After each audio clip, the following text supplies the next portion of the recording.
As the movie began, a fiery crowd of protesters and demonstrators gathered outside a towering government building, enraged by the corrupt actions of Governor Sandro Correa.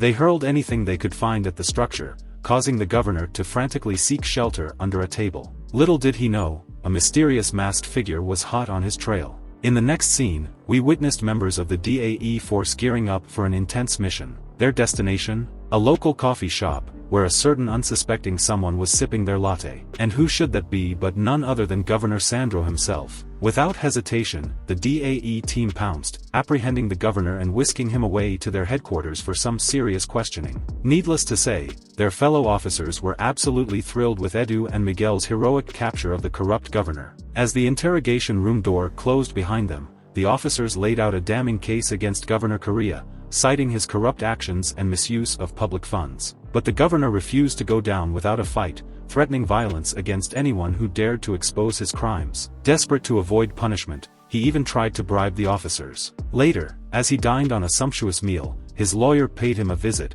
promising a speedy release from custody and assuring him of his connections within the prosecutor's office. The lawyer suggested that the governor may be placed under house arrest during the investigation. Meanwhile, the commander of the DAE force held a crucial meeting, reviewing the evidence and ultimately deciding that it wasn't enough to hold Governor Correa. He was granted house arrest and allowed to return home. Finally, Miguel and his partner emerged from the office. Miguel was meeting his ex-wife and daughter to take their little one to a football match. He arrived with a surprise gift, a t-shirt for his daughter, who was thrilled to receive it. Miguel helped her put it on while his wife captured the moment on camera. As they set off in a taxi, they hit a traffic jam. But things took a terrifying turn when Miguel's daughter was struck by a stray bullet and began to bleed profusely. He acted quickly, rushing her to the emergency room. Upon arrival, doctors immediately took Alice into surgery, instructing Miguel to wait outside. As he waited anxiously, he couldn't help but notice the chaos and disorganization in the hospital, with numerous patients left unattended in the corridors. Suddenly, he spotted his daughter Alice lying motionless outside the operating room. When he demanded to know why she hadn't been taken in,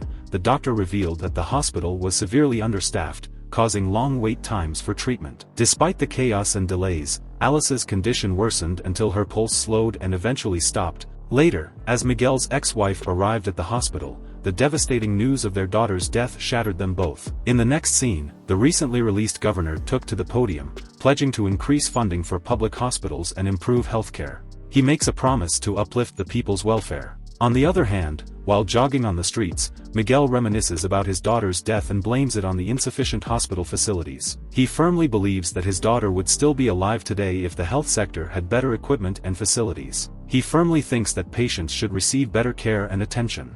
During his jog, he stumbles upon a shop that broadcasts the news of Governor Correa's release from prison and acquittal of charges of corruption and embezzlement of health funds. Miguel is outraged by this and becomes increasingly frustrated with the system. As he passes through a crowd of protesters at a government building, he lashes out at the policeman in his fury. Despite being targeted with tear gas by the police, he manages to keep himself safe by wearing a mask. With his experience as a trained Special Forces soldier, he successfully overpowers the police guarding the building. Scaling the structure, he enters the room where the governor is hiding and kills one of his bodyguards. He unleashes his fury on the governor, punching him continuously until he dies. The next day, Miguel is back to work, and the chief at the head office instructs him and other DAE members to investigate the demonstrators who took part in the protest. The chief reports that the investigative team has made several arrests of suspected masterminds of the protest. Among them is a woman Miguel recognizes from the protest where he attacked the police. Miguel interrogates the woman, who introduces herself as Nina, a programmer. Nina drops a bombshell when she admits to having footage of Miguel attacking the police during the protest. Miguel verifies the claim by checking her phone in the evidence room.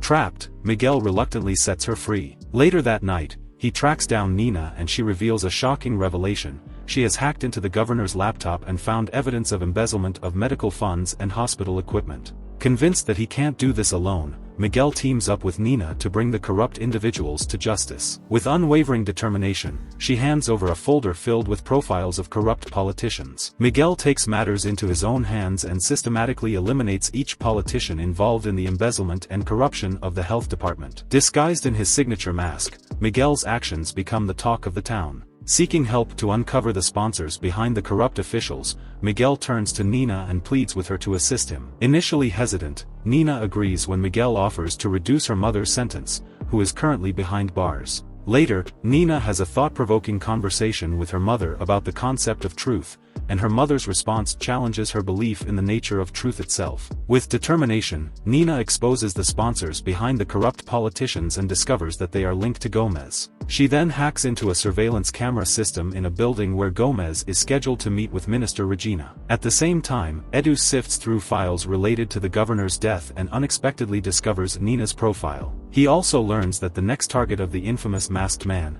the Awakener, is none other than Minister Marta Regina. Despite trying to reach Miguel to share this critical information, Edu is unable to do so and decides to go it alone to the minister's building.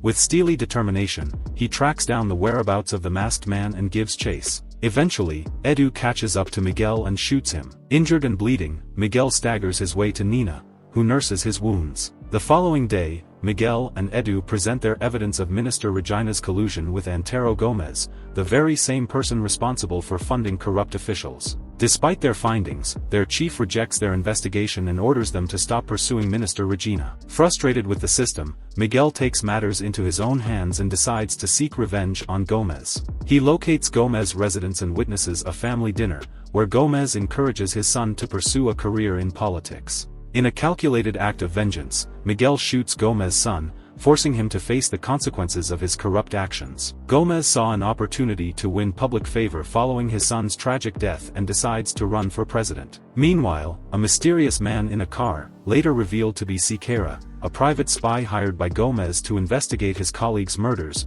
discovers that the killer had an accomplice. Siqueira's investigation leads him to suspect that Nina's boss is the Awakener's partner, so he takes matters into his own hands and kills him. When Nina arrives at work and finds her boss dead, she rushes to Miguel's hideout. Unfortunately, Siqueira and his men, who have been following her, attack the hideout. Miguel bravely tells Nina to run while he shields her from the gunfire. Moving on, Miguel puts on his mask and starts eliminating the Awakener's followers. During a fierce fight with one of Siqueira's men, Siqueira takes Nina hostage and strikes a deal with Miguel. To save Nina's life, Miguel must assassinate presidential candidate Julia Machado. Reluctantly, he agrees. Meanwhile, the police raid Miguel's hideout, revealing that he is the Awakener, much to Edu's surprise. The team discovers that the Awakener is targeting Gomez, and they rush to the presidential candidate debate location.